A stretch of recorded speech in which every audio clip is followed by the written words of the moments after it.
Oi, meus amores, tudo bem? Bom, primeiro, bem-vindos à nossa aula online de espanhol, nossa primeira, que eu preparei com muito carinho pra vocês. Eu espero que vocês gostem, né?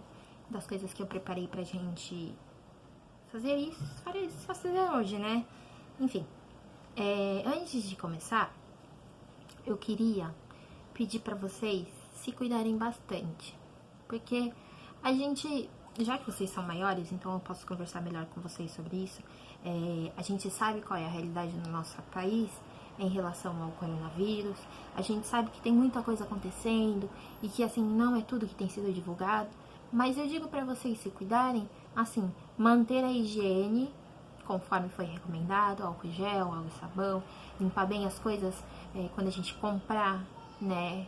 Tipo, sempre manter tudo bem limpinho, com álcool, com higienizadores, que também levem álcool, mas enfim. E além desse todo cuidado, de cuidado físico, da alimentação, da saúde, o que eu queria pedir para vocês cuidarem bastante, que como eu tenho mais abertura com vocês para falar sobre isso, né? Eu queria pedir muito para vocês cuidarem do psicológico de vocês, porque a gente sabe que é bem cansativo, às vezes, sabe? Eu quero sair de casa, eu não aguento mais ficar em casa, mas eu quero, sei lá, eu quero ir na praia, eu quero dar uma volta, mas a gente não pode sair de casa porque a gente pode ficar doente. E aí a gente pensa, putz, se eu sair de casa eu posso trazer o vírus pra dentro da minha casa, eu posso prejudicar outras pessoas, que, por exemplo, eu como moro num prédio, eu posso prejudicar, além da minha família, as outras pessoas que moram aqui no meu prédio. Então, assim, é bem cansativo, é bem exaustivo, porque a gente acha que a gente não tem mais nada pra fazer. E quanto mais a gente fica em casa, mais a gente quer sair. E eu digo pra vocês que é exaustivo, porque normalmente a gente sempre arranja uma coisinha ou outra pra fazer fora da rua, sabe? Nem que seja pra gente sair e respirar aquele ar puro, né? Mas a gente não pode nesse momento. Então eu digo pra vocês cuidarem do psicológico de vocês, porque eu sei que afeta. Eu sou uma pessoa que tenho 2 problemas psicológicos e eu falo super numa boa com isso, sobre isso com vocês. Por quê? Eu tenho transtorno de ansiedade generalizada. Então, por isso, se vocês separarem, às vezes eu fico muito agitada com algumas coisas, ou eu fico muito agitada com muito barulho, porque eu acostumei, assim, a estar em lugares mais calmos, a, sabe, estar mais calma. Então, algumas coisas me agitam demais. Então, outra coisa que vocês já devem ter reparado, que dá pra reparar fácil também nesse vídeo, é que eu costumo falar muito rápido. Então, eu penso as coisas muito rápido e aí eu falo muito rápido. Então, isso é uma característica minha, né? Da minha ansiedade. E digo que eu tenho 2 problemas porque eu tenho episódios depressivos por conta da ansiedade também. Então, eu digo pra vocês se cuidarem exatamente pra não chegarem a esse ponto, sabe? De realmente ter que tomar remédio, porque eu tenho que tomar remédio todos os dias, senão eu fico muito mais agitada do que normalmente. E tenho muito mais episódios depressivos do que deveria ter. Então eu digo pra vocês cuidar do amigo de vocês, que às vezes a gente sente que a pessoa não tá bem. Mas aí ela fala, não, eu tô super bem. Mas assim, ela não quer falar o que ela tem? Tudo bem, gente, a gente respeita. Mas eu digo assim, de demonstrar que você está ali, sabe? Como eu faço com vocês, né? Que às vezes eu super percebo que durante a aula, por exemplo, alguns de vocês estão cabisbaixos, ou alguns de vocês aparentam que não estão bem. E eu respeito. Eu questiono se tá tudo bem, e se vocês me dizem que tá tudo bem, então pra mim tá tudo bem. Mas eu sempre digo pra vocês, eu tô aqui porque vocês precisarem. E nesse momento não é diferente, eu realmente tô aqui porque vocês precisarem. Se vocês quiserem conversar sobre alguma coisa que incomoda vocês, eu tô aqui. Se vocês quiserem só conversar pra jogar a conversa fora, eu também tô aqui. E vocês sabem disso, porque eu converso com vocês numa boa. Bom, se cuidem, tá? E cuidem dos outros também. Vamos, nessa aula, falar sobre 2 capítulos. Ai, professora, 2 capítulos? Sim, meus queridos, 2 capítulos. Mas são 2 capítulos bem curtinhos da nossa apostila. Então dá pra gente passar assim, tranquilamente, sem perceber que a gente realmente passou por 2 capítulos. O primeiro capítulo chama Prepara-te. Mas vou me preparar para quê? Ah, gente, é fácil, vocês estão no terceiro ano do ensino médio.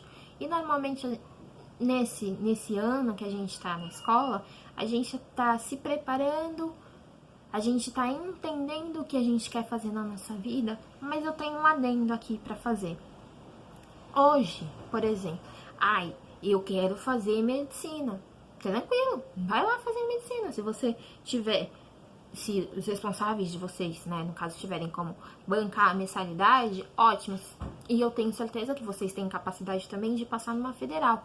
Ótimo, vou achar lindo, porque eu sou fruto de uma federal também. Bom, é nesse sentido que vocês precisam, sabe, se preparar.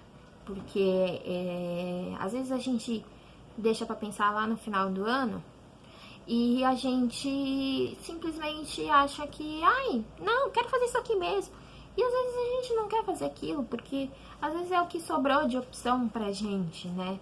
Então, às vezes a gente faz alguma coisa e na verdade a gente gostaria de estar fazendo outra coisa. Às vezes, vou dizer um exemplo meu que eu já contei pra vocês, e eu contei pra vocês na minha primeira aula, que eu tive um professor que falou pra mim que eu nunca ia conseguir fazer psicologia, e eu fiquei com esse sonho frustrado e acabei fazendo outra coisa. Não que eu não goste de ser professora, amo ser professora, mas eu também tenho esse sonho aqui, sabe, que tá aqui escondidinho e tudo mais, mas eu sei que em algum momento eu vou realizar esse sonho, né? Então é muito importante vocês se darem conta disso, que é importante vocês fazerem o que vocês gostam e não o que os outros impõem, ou pensar, por exemplo, que vou fazer aquilo lá porque aquilo dá muito dinheiro, aí vou fazer medicina porque medicina dá muito dinheiro. Nossa, gente, dá muito dinheiro mesmo, eu concordo, mas é o que vai fazer você feliz? É essa pergunta que vocês têm que fazer pra vocês mesmos durante todo esse período, embora a gente não saiba agora como que vai funcionar as coisas por conta do coronavírus e tal, mas vocês têm todo esse tempo pra pensar, pra entender, pra respeitar a opinião de vocês. Se tiver dúvida, conversar com pessoas da área, né, pra tirar dúvidas, pra falar sobre como é a realidade da área que vocês querem atuar. Então, assim, é muito importante. Por isso que, logo no início do capítulo, ele diz, prepara-te. Porque a gente precisa se preparar. Seja para as profissões que a gente quer seguir, seja para qualquer coisa na vida. Às vezes a gente age por impulso e a gente pensa, nossa, eu não estava preparado para isso. Então, assim, é uma coisa que a gente tem que ter na cabeça. A gente precisa se preparar para qualquer coisa que a gente venha a passar nessa vida, né? Então, logo no começo, na primeira página do capítulo, na página 15, ele fala assim, para empezar, e ele traz 3 perguntinhas pra gente. E eu vou deixar pra vocês fazerem e depois me passarem as respostas. Número 1.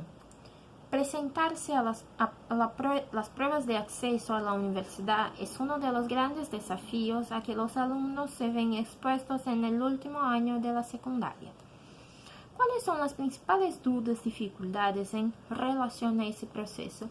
Quais são as dúvidas que vocês têm em relação a esse processo de vestibular, de Enem, de SISU, de todas essas coisas que estão envolvidas nesse momento que vocês estão vivendo? Aí vocês colocam aí e depois a gente conversa sobre elas. Número 2. Que herramientas disponen los alumnos en la actualidad para informarse en relación a las pruebas de acceso? Quais são as coisas quais os meios de mídia, vamos dizer assim, que a gente tem atualmente para ter acesso às datas, aos gabaritos, às provas? Como que a gente pode chegar até essas informações, né? Agora, na época de vocês, é super mais fácil chegar a essa resposta, né, no caso. Mas, por exemplo, quando a minha mãe fez faculdade, em 1970 e bolinha, não era assim, né? Não existia a internet neste estado que a gente usa, né? Era uma coisa muito mais restrita. Então, é bem diferente do que as opções que vocês têm hoje. E um pouco diferente também da época que eu fiz faculdade, porque embora eu tivesse todo o acesso à internet, algumas vezes era muito difícil, porque era muito caro, assim, se a gente parar pra pensar em relação a hoje em dia, era muito caro você manter, por exemplo, uma linha de celular, um telefone de linha, né? Ou manter e ter crédito sempre no celular para você usar a internet, ou você ter um computador dentro de casa, porque, assim, eu fiz o terceiro ano do ensino médio em 2010. Embora tenha sido em 2010, era muito mais complicado do que hoje em dia. Hoje vocês têm as coisas de mão beijada. Eu, por exemplo, mandei para Nanda um link no Google Drive que tem inúmeras provas de concurso. E quando eu digo concurso, concurso da prefeitura ou vestibular e essas coisas do tipo, assim, de anos. Então, assim, vocês têm acesso a isso, vocês têm uma maneira muito mais fácil para estudar durante esse processo, né? E o número 3 fala assim: qual é o papel da família e da escola nesse processo?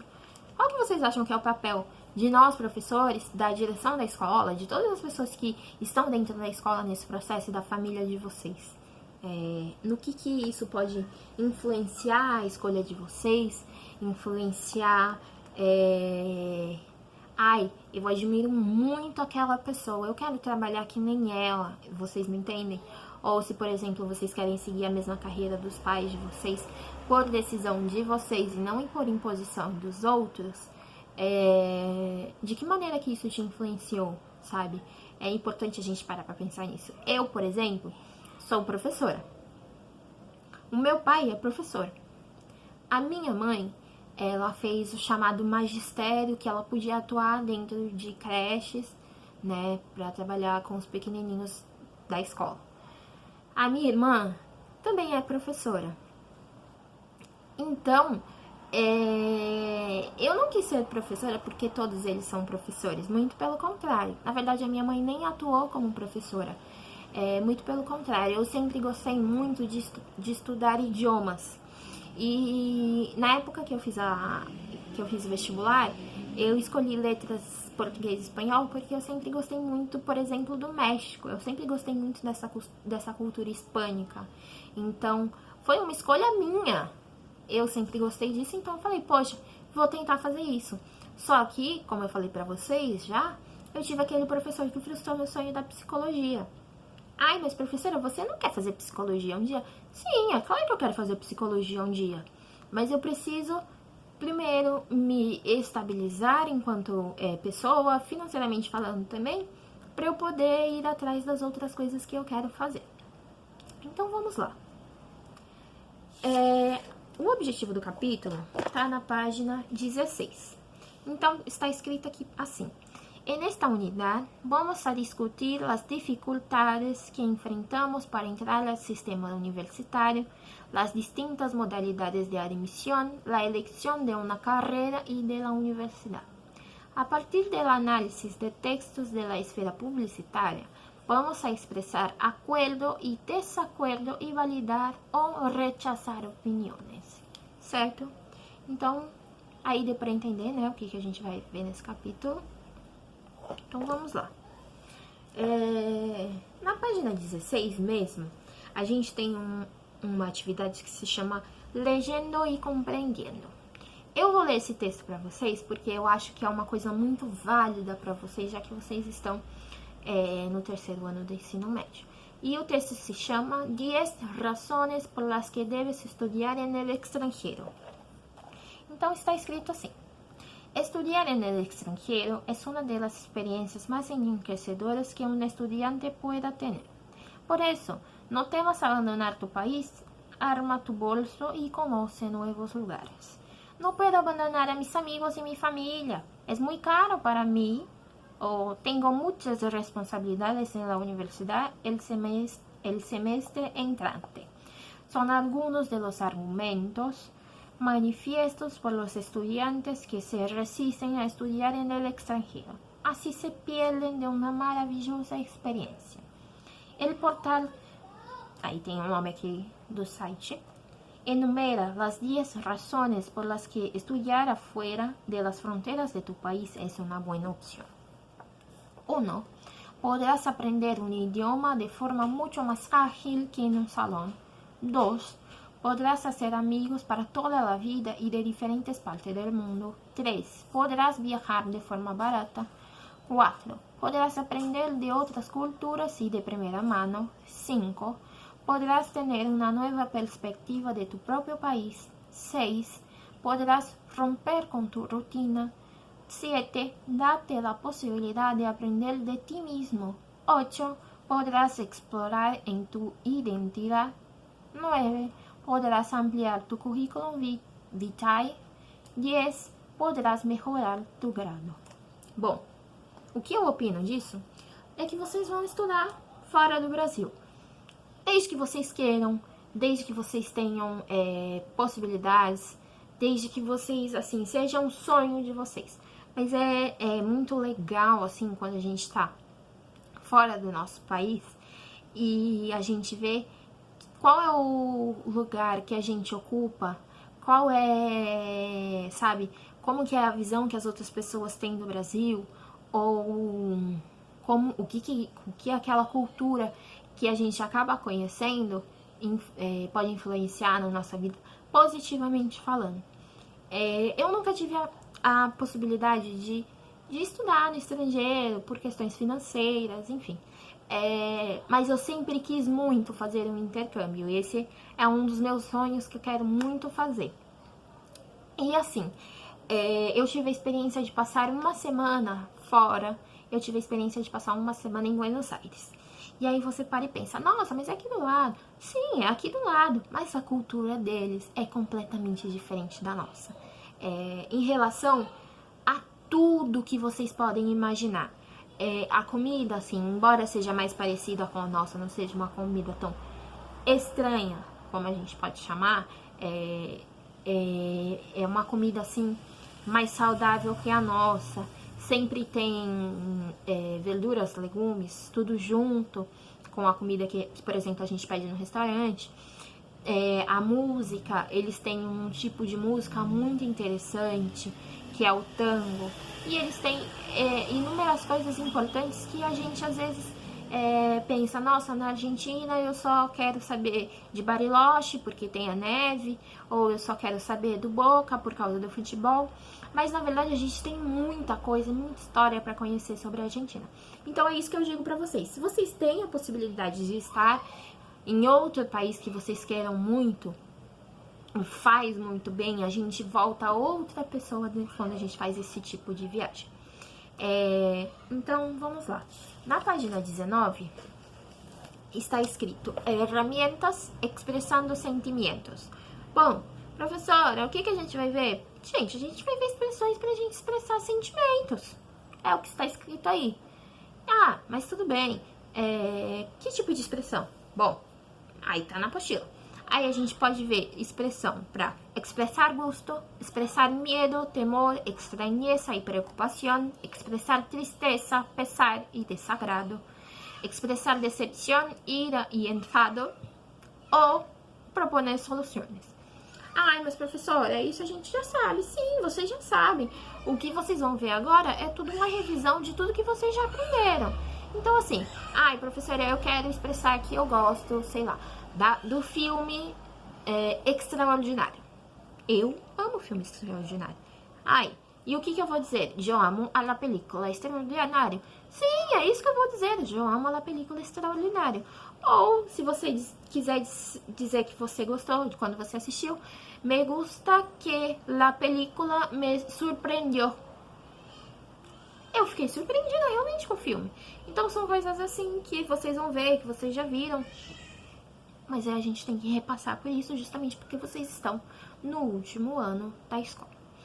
E qual expressão você pode usar para quando você tem medo de alguma coisa? Tenho medo de ter o coronavírus. Eu tenho medo de ficar com coronavírus. Ou tenho medo de perder a minha mamá. Sim, eu tenho medo de perder a minha mãe. Ou eu quero expressar uma tristeza, me entristece que algumas pessoas não percebam a gravidade deste problema do Covid-19. Sim, eu fico muito triste quando eu sei que algumas pessoas não entendem que é uma situação muito grave a que a gente tem vivido atualmente. E expressar decepção, ira e enfado me enfada nestas pessoas que não percebem a gravidade do problema. Sim, eu fico muito brava também.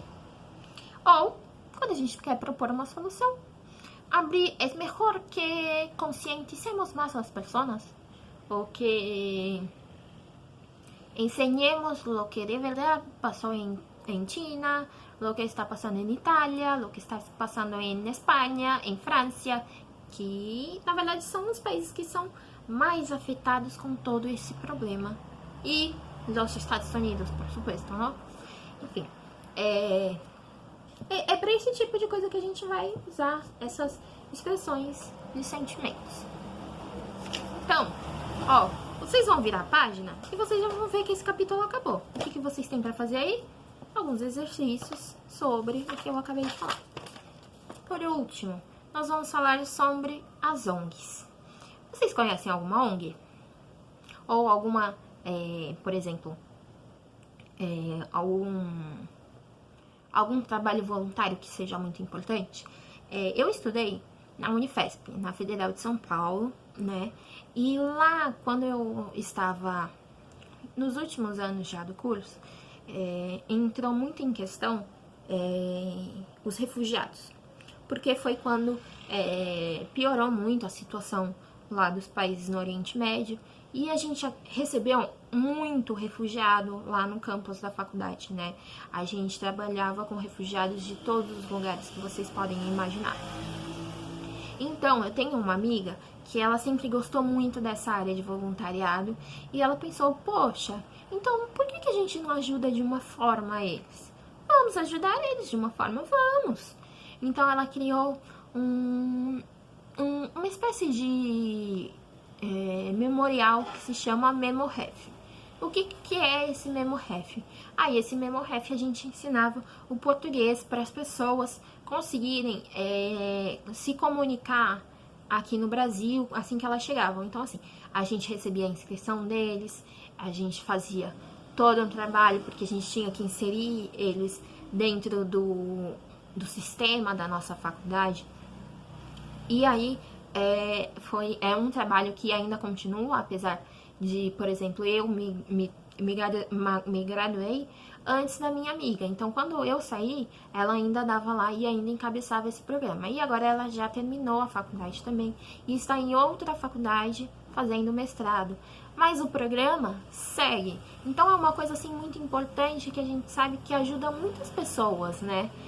De diferentes formas, até mesmo a gente tem que encontrar diferentes formas para ensinar o português para esses estrangeiros que muitas vezes só sabem a língua de origem deles. E, por exemplo, a gente recebia israelita, nigeriano, a gente recebia todo tipo de pessoa. Algumas sabiam inglês, então ficava muito mais fácil da gente se comunicar com eles, e alguns não, que já era a comunicação mais difícil. Mas é um programa que realmente faz o bem sem olhar a quem, né? Como a gente costuma dizer. E é um programa que segue, que não virou uma ONG, mas que segue dentro da nossa faculdade, sendo apoiado pela reitoria, sendo apoiado pelos professores da Letras, né, do nosso curso. Enfim, uma espécie de trabalho voluntário, diferente das ONGs, que às vezes recebem financiamento, mas esse projeto não recebia financiamento a princípio. E depois houve o contato com a Prefeitura de São Paulo, com a Prefeitura de Guarulhos, a própria Unifesp inseriu, financeiramente falando, inseriu dinheiro para a gente poder elaborar livros para o próprio ensino deles, né? Para eles terem com eles e para eles levarem quando eles se sentissem prontos para não estar mais dentro da sala de aula aprendendo português. Então, esse capítulo fala sobre trabalhos voluntários e fala sobre esse tipo de coisa. E aí, tem um objetivo, que eu basicamente já falei tudo do capítulo, na verdade, né? Mas vamos ler os objetivos. En esta unidad vamos a discutir el papel de las ONGs en la sociedad por medio de la lectura y análisis de distintos géneros discursivos, titulares, correos electrónicos, reportajes y otros textos con carácter informativo. En este proceso aprenderemos las formas de expresar un hecho a través del discurso directo ou indireto. Bom, logo na página 24, existe um títulozinho escrito assim: Intercâmbio de ideias. Sim, era pra gente conversar sobre isso na sala de aula, mas como a gente não pode conversar sobre isso na sala de aula, eu falo, e na nossa aula viva a gente conversa mais sobre isso. Bom, existe um grande número de pessoas com autêntica vontade de ajuda humanitária e que trabalham em las ONGs por motivos verdaderamente altruistas. Lee las titulares que siguen a continuación y charla con tus compañeros en relación a las informaciones presentadas en ellas. A gente tem aí 3 títulos de notícias que falam sobre um mesmo grupo de pessoas, vamos dizer assim. Eu vou ler aí e depois eu falo com vocês sobre esse grupo de pessoas, que é um grupo de avós argentinos. El País, identificado en Argentina el nieto 116 robado durante la dictadura militar. El desaparecido acudió hace 3 meses a la sede de las abuelas de Plaza de Mayo para practicarse las pruebas genéticas. De ese mundo, Argentina, abuelas de la Plaza de Mayo identifican al nieto 116. Telan, el nieto 116 es un sociólogo que vivirá este 24 de março com a certeza de conhecer sua identidade. Bom, eu não sei se vocês conhecem, mas lá na Argentina existe um grupo de avós que perderam seus netos, perderam filhos, né, durante a época da ditadura militar, que foi muito severa. Então, foram crianças que foram roubadas, foram crianças que foram sequestradas, algumas crianças morreram, mas existem essas avós, existem tantas avós quanto as mães de la Plaza de Mayo. Então, a gente chamaria em espanhol abuelas de la Plaza de Mayo e madres de la Plaza de Mayo, que buscam exatamente essas pessoas que desapareceram. Às vezes é uma avó que busca porque o filho ou a filha dela morreu durante a ditadura, mas sabia que existia um filho e esse filho desapareceu. Enfim, é nesse aspecto. Aí aqui está escrito assim: a partir de las informações presentadas, puedes inferir quiénes são as abuelas de la Plaza de Mayo. Eu já respondi para vocês. Segunda pergunta: com que propósitos atuam as abuelas de la Plaza de Mayo? Bom, elas atuam com o propósito de encontrar os netos desaparecidos. É isso. E a terceira pergunta: a organização ha sido galardonada com o Premio de la Paz.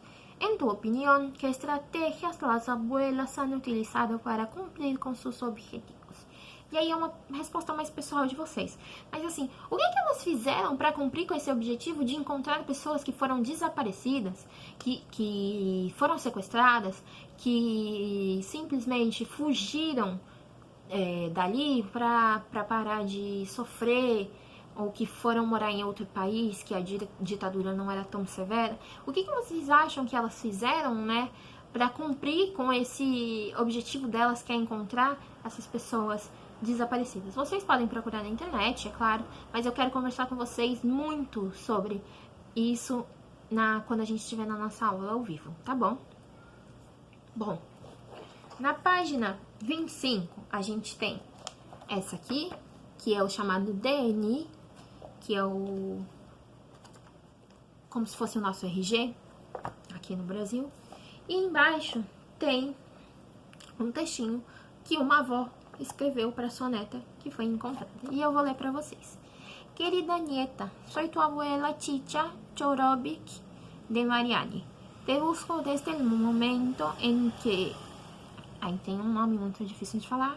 Kempis y su tropa mataron a tu madre y te secuestraron de tu hogar en la calle 30, número 1134 de La Plata, República de Argentina. Era el 24 de noviembre de 1976 y tenías 3 meses de edad. Desde este momento con tu padre te buscamos hasta que a él también lo asesinaron. A pesar de que trataron de convencerme de que habías muerto en la balacera, yo sabía que estabas viva. Hoy está comprobado que sobreviviste y estás en poder de alguien. Ya tienes 31 años y tu número de documento probablemente sea cercano del 25.476.305 con el que te anotamos. Yo quisiera pedirte que busques fotos de cuando eras bebé y la compares con las que acompañan este texto. Quiero contarte que tu abuelo paterno se dedicó a la música y yo a las artes plásticas. Que tus abuelos maternos se dedicaron a las ciencias, que tu mamá amaba la literatura y tu papá era licenciado en economía. Ambos tenían un gran sentido de solidaridad y compromiso con la sociedad. Algo de todo eso tendrás de tus inclinaciones de vida, porque, a pesar de que hayas sido criada en un hogar distinto, uno guarda internamente los genes de sus antepasados. Seguramente hay muchas preguntas sin respuestas que aletean en tu interior. A mis más de 80 años, mis aspiraciones es abrazarte y reconocerme en tu mirada. Me gustaría que vinieras hacia mí para que larga búsqueda se concretara en el mayor anhelo que me mantiene en pie, el de que nos encontremos. Clara Anaí, mientras te espero, seguiré buscándote. Te abraça tu abuela, Chicha Mariani. Bom, essa foi a carta que uma avó escreveu pra neta dela, que está desaparecida, né? E não sei se essa neta já foi encontrada. Talvez seja algo que eu procure para conversar com vocês quando a gente esteja na aula. Mas é algo muito importante, é algo muito importante, né? Da gente saber. Enfim, na página 28 a gente vai falar sobre expressando opinião e reaccionando. Sim, vamos falar sobre isso de novo. Bom, quando a gente quer generalizar alguma coisa, nós podemos usar as seguintes expressões: todo el mundo, la mayoría, mucha gente. Ou quando a gente quer expressar uma opinião, yo creo que, a mí me parece que, expresar acuerdo, es verdad, es cierto, tienes razón, estoy totalmente de acuerdo, expresar desacuerdo, no estoy de acuerdo, no lo creo, no es verdad. O valorar una idea, me parece fatal, muy bien, es horrible, qué tontería. O cuando queremos reaccionar, expresar disgusto, qué horror, qué barbaridad, es espantoso. Expresar sorpresa, anda, no me digas. Ah, sí, ¿de verdad? Expresar agrado, qué maravilla, qué bien, fantástico, estupendo. Hablar de las causas, como, por qué, por. Hablar de las consequências, por eso, así que, por lo tanto. Essas são as expressões mais básicas que a gente usa em espanhol para expressar as coisas que a gente precisa expressar. Bom, na página 30, a gente vai falar sobre o discurso direto e o discurso indireto. Bom, sim, a gente já sabe, mas vamos lá. Quando a gente quer falar discurso direto, sou eu aqui falando que eu estou dando aula para vocês. Ai, mas e como que eu falo um discurso indireto? La professora Regina habló en la clase de las abuelas de la Plaza de Mayo. Entendem? Eu falo, eu estou no discurso direto. Quando é discurso indireto, são outras pessoas que falam a respeito de uma coisa que eu falei. E é o que está escrito aí. Vamos ler. Há um cambio en la forma de presentar las informaciones en el texto que nos hace inferir que, en un primer momento, se habla desde una perspectiva más objetiva y formal, al presentar los datos históricos. El 24 de marzo de 1976, las Fuerzas Armadas usurparon el gobierno constitucional en la República Argentina por meio de um golpe de Estado. Ai, mas como que eu ia falar se fosse discurso direto? Somos las Fuerzas Armadas y usurpamos el poder en aquel momento. Basicamente isso. Mientras que en el segundo párrafo se puede percibir el relato desde el punto de vista de quienes están actuando. Nada ni nadie nos detuvo para buscar a los hijos de nuestros hijos. Vocês entenderam? É uma avó que está falando nesse caso. Ela está falando da própria história dela. Cuando el hablante reproduce textualmente un mensaje, tal como se ha dicho, se dice que se trata de estilo directo. se marca graficamente com linhas de diálogo, uma observação, o con comillas entre aspas. Cuando el hablante reproduce la voz del otro con algunos cambios, se dice que se trata del estilo indirecto, es decir, um mensaje que se refere ao discurso ajeno, que foi o que eu expliquei para vocês. Bom, para terminar, nós vamos fazer, eu fiz aqui, na verdade, tá na apostila, tá na página 32, é o tópico que se chama Te Toca a Ti. E aqui está falando sobre os e-mails, que às vezes são bem importantes quando a gente quer se comunicar. Por exemplo, quero me apresentar para uma vaga de emprego, quero entrar em contato com o meu médico, mas ele me deixou só o e-mail dele. Quais são os pontos mais importantes, né, desse momento? E aí está escrito assim: el correo electrónico o email es una de las herramientas más antiguas de la Internet y sigue siendo útil. Permite enviar y recibir mensajes a usuarios de Internet de todo el mundo. Dichos mensajes consisten en la transferencia de información, texto, imágenes, sonidos, etc., es decir, ficheros electrónicos de diversos tipos. Fue diseñado para que las personas pudiesen intercambiar mensajes electrónicos, como hasta poco tiempo se intercambiam cartas utilizando el serviço postal ordinário. Aí eu pergunto para vocês já mandaram carta alguma vez na vida de vocês? Eu já. E eu gosto muito de mandar carta. Mesmo aquelas cartas que a gente tem que colocar no correio, eu gosto muito de mandar. E eu gosto muito de escrever cartas também. Mas aí, aqui está falando sobre e-mail. Vocês devem costumar mandar bastante e-mail, seja quando vocês estão fazendo trabalho em grupo, ou qualquer outra coisa do tipo. Então, aqui está escrito assim: ele encabeçado. O que a gente tem no cabeçalho do e-mail? A gente tem o D, que é o nosso e-mail, quando a gente está enviando. A gente tem o A, que é para quem a gente vai enviar. Aí a gente tem o assunto, que é sobre o que nós vamos falar. E a fecha, que é a data que o e-mail propriamente já coloca quando a gente envia. Embaixo, nós temos um espaço para a gente escrever o texto e colocar a assinatura, se vocês costumam assinar o e-mail de vocês. Então, aqui está escrito assim: el encabezado, conjunto de líneas que contienen información sobre la transmisión del mensaje. D, la dirección de correo electrónico del remitente. A, la dirección de correo electrónico del destinatario. Fecha, la fecha cuando se envió el mail. Asunto, el tema del mensaje. Y mensaje contiene el mensaje separado del encabezado por um salto de linhas. Bom, o que eu fiz para vocês entenderem melhor isso? Eu escrevi e realmente enviei um e-mail imaginário para minha amiga. Então, aí vocês estão vendo que o assunto se chama ONG por uma sonrisa. O D está uma flechinha para o meu e-mail.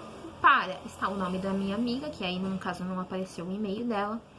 Aí tem la fecha, hora, que aí o Google mesmo coloca que eu mandei o e-mail às 8h25 da noite. E embaixo tem a mensagem. Então eu vou ler para vocês o que eu escrevi para essa minha amiga. ONG por una sonrisa, de Regina Solsa para Juni. ¿Qué tal, amiga? ¿Cómo estás? Estos días estaba navegando por internet y conocí a una campaña que se llama Por una sonrisa y me recordé de ti. La campaña tiene por objetivo llevar talleres infantiles a niños enfermos en los hospitales, tanto para niños válidos como los acamados. Todas las semanas ellos llevan payasos, cuentos, títeres para disminuir lo que los pequeños sienten, los dolores, la tristeza, todo. Me recordé de ti porque sé que has pasado con algo parecido con alguien muy cercano a ti, pero que ya no está entre nosotros. ¿Qué te parece si nos sumamos a estas personas para llevar alegría a los niños? Bueno, contéstame en cuanto puedas. Besos, Regina. Então, aí vocês estão vendo que eu preenchi tudo. Eu preenchi o D, eu preenchi o assunto, eu preenchi o para, eu preenchi a minha assinatura, que isso já está programado até no meu e-mail. Sempre que eu mando um e-mail, eu tenho essa assinatura, vai todos esses dados aí meus. Tem a mensagem e tem a data e a hora. E aí, eu sei que em um dos exercícios que eu deixei pra vocês fazerem, vocês precisam fazer isso. Então, eu vou deixar no PowerPoint o meu e-mail pra vocês me enviarem quando vocês forem fazer essa atividade, certo? Para terminar, o nosso último slide é da lição de casa de vocês. Ai, professora, é muita coisa. Sim, gente, são muitas páginas, mas não são muitos exercícios que vocês precisam fazer. Então, eu preciso que vocês se mantenham tranquilos nesse quesito, né? Não são muitas coisas para fazer, são várias páginas, mas é a interpretação de texto, coisa que vocês encontram no texto. E os exercícios que vocês precisam fazer sozinhos, com certeza vocês precisam fazer. Então, eu vou deixar meu e-mail aqui. Eu vou terminar o vídeo por aqui, porque já tá bem grande, eu falei mais do que eu deveria ter falado. Vou terminar pedindo de novo para vocês se cuidarem. Me procurem se vocês precisarem de alguma coisa. Eu estou disponível para vocês 24 horas por dia, de verdade. Então, se cuidem bastante. Estou morrendo de saudade das nossas conversas, das nossas brincadeiras, das nossas histórias. E a gente se vê logo, mesmo que seja numa próxima uma aula online, ou mesmo que seja pessoalmente. Um beijo, meus amores, e até a próxima aula.